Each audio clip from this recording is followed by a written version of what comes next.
This is the year 970 BC in Jerusalem. The city lies atop a limestone hill, surrounded by arid valleys and winds blowing in from the eastern desert.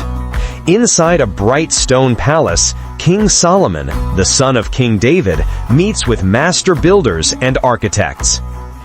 After generations of nomadic life, the people of Israel now have their own kingdom, and Solomon wishes to leave an eternal mark, a great temple unlike any before it, to honor their God and strengthen the unity of the nation.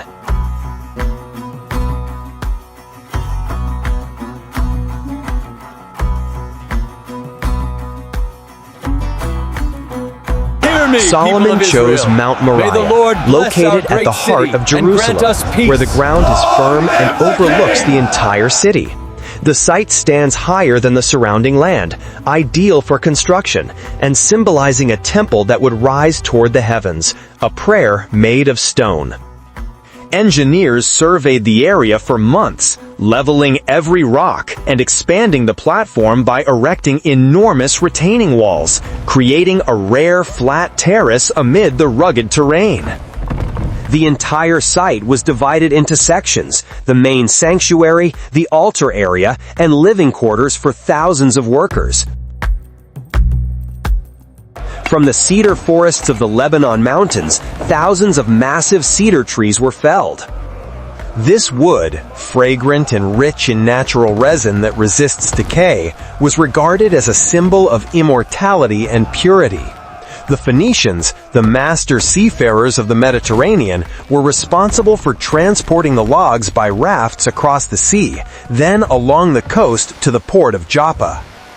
From there, each log was hauled by oxen, donkeys, camels, and men over 50 kilometers of hills to Jerusalem.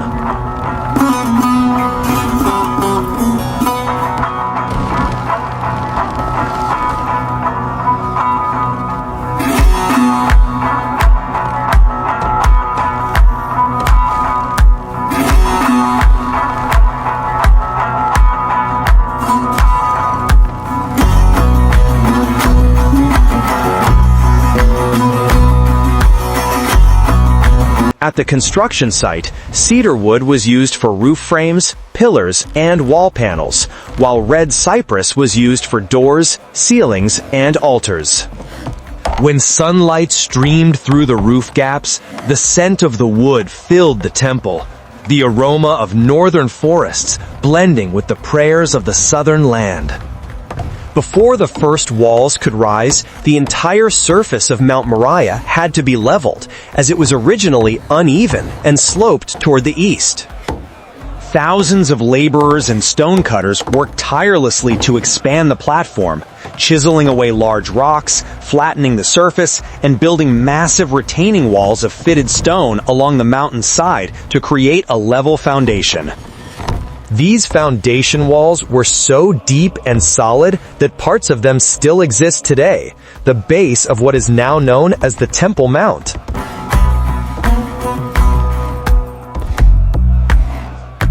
Supervisors measured the slope and orientation of the entire structure with cords, wooden rods, and shadow poles, ensuring that every main axis faced east toward the first light of dawn. It was not only a matter of engineering, but also of sacred symbolism. Facing the sunrise represented the presence of God illuminating the world. Stone was the foundation of all architecture in the ancient Near East, and Jerusalem limestone was the most prized of all. Its color changed with the light: ivory white in the morning, blazing gold at noon, and a gentle rose hue at dusk, like the desert itself. The workers quarried these stones from the mines near the Kidron Valley. Without machines, they used only wooden wedges and water, inserting the wedges in cracks, letting them swell and split the rock from the mountain. Then the multi-ton blocks were hewn and shaped right at the quarry to fit perfectly when placed on the construction site.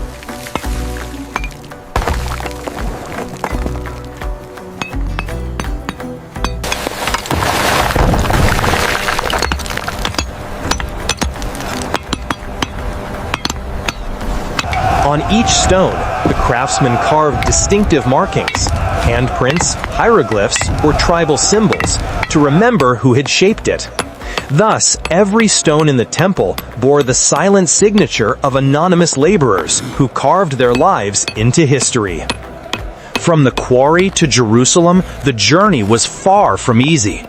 Huge wooden sledges were used to transport the stones down the mountain slopes, pulled by oxen and dozens of laborers. On the steep climbs, they drove stakes into the ground, used primitive wooden pulleys, and sprinkled fine sand to reduce friction. Some stones took 3 to 5 days to move just a few kilometers.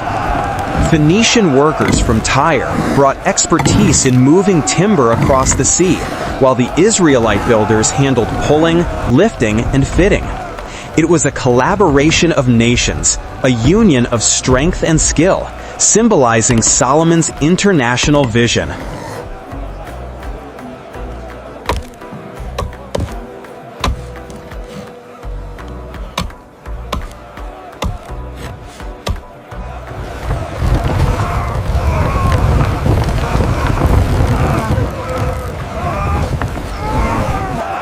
When the foundations were complete, teams of masons began to erect the massive stone walls. The stones were joined using the locking method. Each block had projections and recesses that interlocked tightly, keeping the structure solid without mortar. To raise the huge stones, they used wooden scaffolds, pulleys, and sloping ramps, similar to the techniques the ancient Egyptians used to build their pyramids.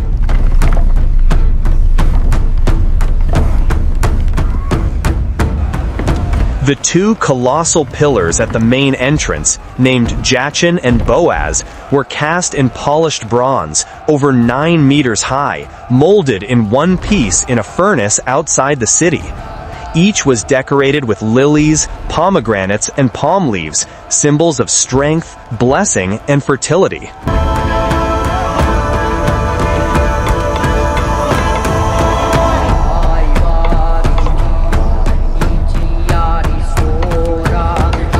The temple site was like a small world of its own.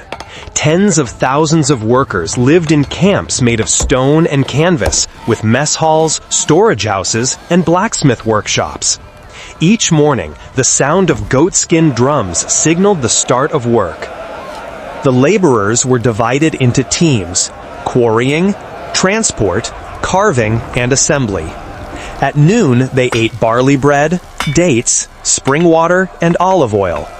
At night, under torchlight, they sang ancient songs, spoke of their homelands, and dreamed of the day the temple would be finished.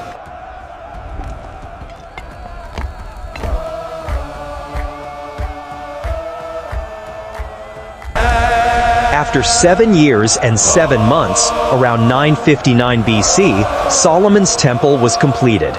It stood majestic in the heart of Jerusalem, stone gleaming like silver, wood releasing the scent of incense, and gold reflecting like the sun. It was not only a house of worship, but a monument to the creativity and spirit of ancient humanity.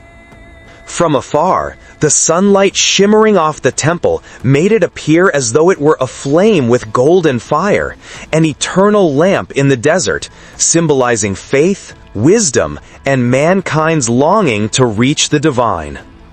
The temple appeared from a distance as a great block of light, white stone walls reflecting the sun, a shining bronze roof, and 2 towering bronze pillars standing guard at the entrance. The entire structure was enclosed by limestone walls nearly 15 meters high, forming a rectangular complex about 60 meters long and 20 meters wide, immense by the standards of the 10th century BC.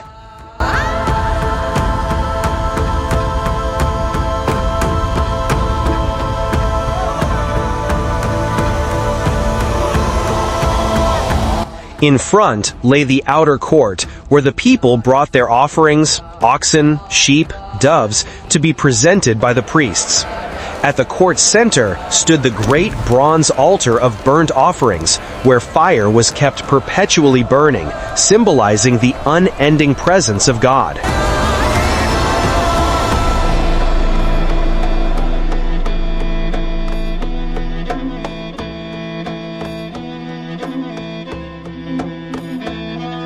Along the outer walls, reliefs of wings, stars, and the tree of life were delicately carved, symbols of God's protection over the land. When the wind blew, the sound of bronze plates hanging around the roof rang softly like bells, a sacred melody echoing across the city. Through the bronze gate lay the ulam, or vestibule, where priests prepared for rituals.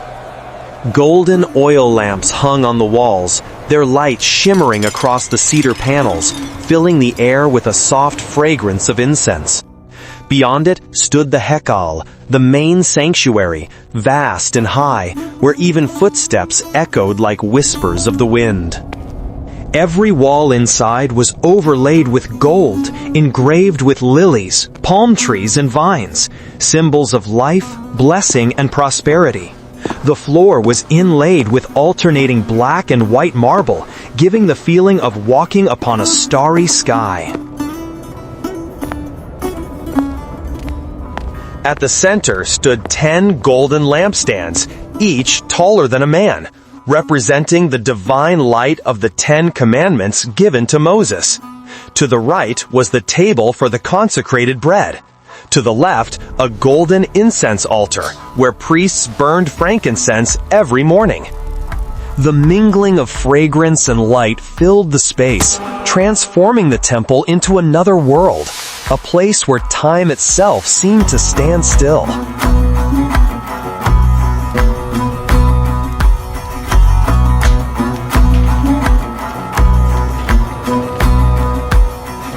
Behind a deep blue curtain lay the innermost chamber, the Holy of Holies, where only the high priest could enter once a year on the day of Yom Kippur. The small, silent room was paneled entirely with olive wood covered in gold. At its center rested the Ark of the Covenant, a gold-plated chest of cedar wood containing the 2 stone tablets of the 10 Commandments, symbolizing the covenant between God and Israel. 2 cherubim of wood, nearly 5 meters high, stood on either side, their wings outstretched to cover the ark. The lamplight glinting off their gilded forms made the wings seem to move, creating the illusion of divine presence. As the high priest entered, the tiny bells on his robe softly jingled, the only sound in that sacred stillness. This was not a dwelling for men, but the earthly throne of God. All the great ceremonies, the harvest sacrifices, the Day of Atonement, the Thanksgiving feasts were held here. Thousands of pilgrims from across Judah and Israel journeyed to Jerusalem, bringing offerings, incense, and songs of praise. The temple also served as the treasury and administrative heart of the kingdom.